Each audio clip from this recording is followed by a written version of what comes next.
Oh my god, these guys are huge! Last April 2, dumating na yung 21 ranchu na inimport ko from Thailand. And I'm not expecting that they are this huge. Kasi ang sabi lang naman sa akin ni Parm is 3.3 to 3.5 inches, but I think some of them are already 4 inch or more. They look small in this video, but personally, they are massive. They are bigger than my biggest goldfish, Mr. Teddy. And of course, hindi natin kakalimutan na mag-acclimate para mag-match yung water dun sa plastic bag at saka dun sa ating aquarium. Nag-overflow lang ng konti itong aquarium natin sa taas, kaya bawasan lang natin para hindi mag-overflow kapag nilagay na natin yung isa pang plastic bag. Hahayaan ko lang sila dito for around 30 minutes to 45 minutes, then i-release ko na sila. At syempre para hindi masayang yung oras natin habang nag-aantay na ma-acclimate sila, mag-water change muna tayo. Sasabayan ko na rin ng methylene blue salt bath kasi it's been 2 weeks na since I do this. This moment na-realize ko na overcrowded sila dun sa 50 gallon kaya naman nilinis ko na yung aquarium sa taas na 75 gallon tank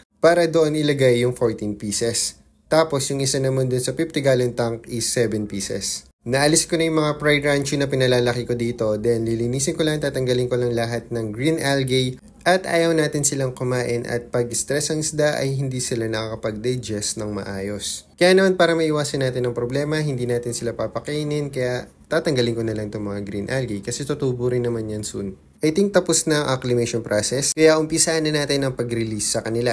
Habang nililinis ko yung 75 gallon tank, dito ko muna sila ilalagay. Medyo may stress lang sila ng konti kasi ililipat-lipat ko sila pero mas okay na yun kasi maliit yung aquarium na to para sa kanila and magbubunggo-bungguan lang sila. That may cause stress. And pag nandun naman sila sa 75 gallon, mayroon silang enough space to swim around nang hindi nagbubungguan. For the first one is this Sakura Ranchu na full orange. That one is a male. For the next one is this red and white male. This guy is huge. And the next one is another red and white Sakura Ranchu scale. And this one also is a male. For the next one is another red and white. Hindi ko na masyadong tinatagalan yung pagkuha sa kanila kasi may stress sila na sobra. This one is already sold.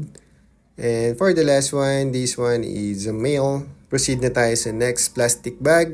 Ililipat ko lang isang plastic bag sa taas para ilagay yung tatlo para meron tayong 10 sa baba at 11 sa taas. And don't worry guys kasi match naman yung temperature nung nasa taas na aquarium at saka yung nasa baba. Then i-release ko na tong 7 na nandito sa another plastic bag. They are massive. My hands are big but they are bigger. And I think they are well quarantined bago sila umalis dun sa farm sa Thailand kasi they are not so stressed in this video. They are swimming around, they are exploring the area, and this guy is super cute. Should I keep this one? Next day, nilipat ko na sila dito sa 75 gallon tank. Hindi ko lang nakuwanan, pero I think they are adjusting really well. Some of them are super stressed, some of them are swimming around, exploring the area. They are seems okay. But we're going to cover them para maging dark yung area, maging cozy at makapag-relax sila na mas maayos. Kaya naman, hayaan lang natin sila matulog, mag-relax. Hindi muna sila kakain for 2 days. Then after that, we're going to treat them naman internal parasite. Papakainin natin sila ng pellets na merong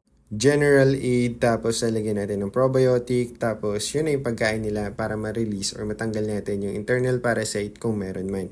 Kung wala, edi much better, pero for this moment, hindi muna natin sila papakainin for 2 days, hayaan lang muna natin sila mag-adjust at makabawi from the stress. Nga pala, some of them are for sale, and if you wanna know which one are available, message me directly para masend ko sa'yo yung picture ng mga available pa.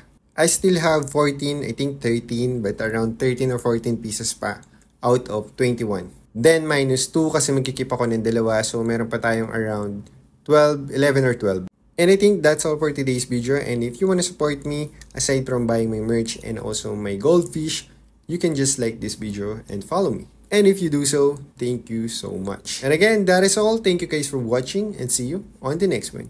Bye!